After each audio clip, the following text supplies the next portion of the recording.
Killer Bee was a formidable warrior from the Cloud Village and the Eight Tails Jinchuriki. In order to reach his potential, Naruto required his instruction so that he could make amends with Kurama and guarantee their mutual survival. After the lessons taught, Naruto became capable of joining the Fourth Ninja War and assisting the heroes in the battle against Madara's Edo Tensei army. Though Naruto and Bee are close, they seldom took the time to visit one another after the war's conclusion. Tuku was the owner of Ichiraku Ramen, Naruto's favorite restaurant in the entire Leaf Village.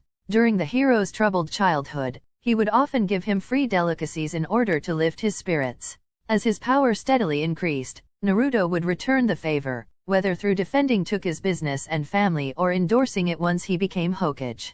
At the beginning of Boruto, the ramen shop has clearly profited from the Hokage's recommendation, becoming larger and more prosperous than its owner's wildest dreams. Initially, Gaara was a bloodthirsty monster who reveled in the pain of others and even attempted to kill a hospitalized Rock Lee. After his defeat by Naruto at the conclusion of the attack on Konoha, he realized the error of his ways and strived for a brighter future. The Sand would repay the Leaf's mercy through the assistance they offered during the Sasuke retrieval mission and later throughout the Fourth Shinobi War. While Naruto considers Gaara a strong friend and colleague, they seldom reach out for congenial visits unrelated to matters pertaining to their villages. Initially, Naruto sought Sakura as a potential romantic partner. However, her frequent refutations for the sake of a similarly disinterested Sasuke dissuaded the young hero, rendering their relationship platonic by the end of the Chunin exams. Nonetheless, Naruto cares for Sakura's well-being and regards her as a valuable member of Team 7. He saved her life when Sasuke attempted to kill her, alongside Kakashi, just as she prevented him from succumbing to his wounds near the Fourth Ninja War's conclusion. Iruka was Naruto's sensei and a man who offered his prodigy patience where others might use derision. He calmly endured the rascal's pranks and ardently believed that the genin might have a future ahead of him one day.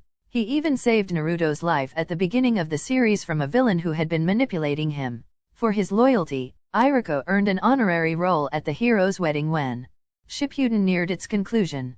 Though there would be others mentors to make Naruto a strong shinobi, Iruka ensured that the Jinchuriki chose a noble path. Shikamaru was the first of Konoha 11 to offer Naruto friendship, providing an open hand when even Koji, a genin known for his kindness, was reluctant.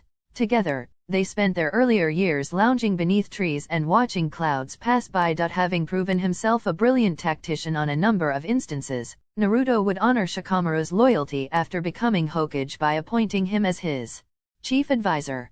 Shikamaru was perhaps the most qualified candidate and one already intimately familiar with the man he'd be working under. Kakashi was Naruto's sensei and the leader of Team 7. Having learned from experience, he taught his group the value of comrades and would have eliminated them in the Bell test if they actually followed the conventional shinobi code.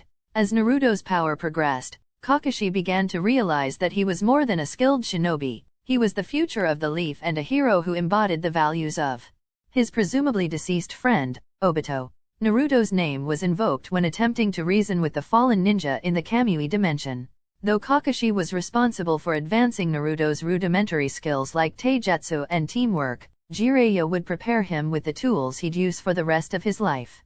The Sunin bestowed upon him such gifts as the Raise Non, Toad summonings, and perhaps most importantly, Sage Jutsu. Without these techniques, Naruto never would have defeated Kaguya or been able to bring Sasuke home. His bond with his mentor was so close that he sensed Jiraiya's passing the moment that he died.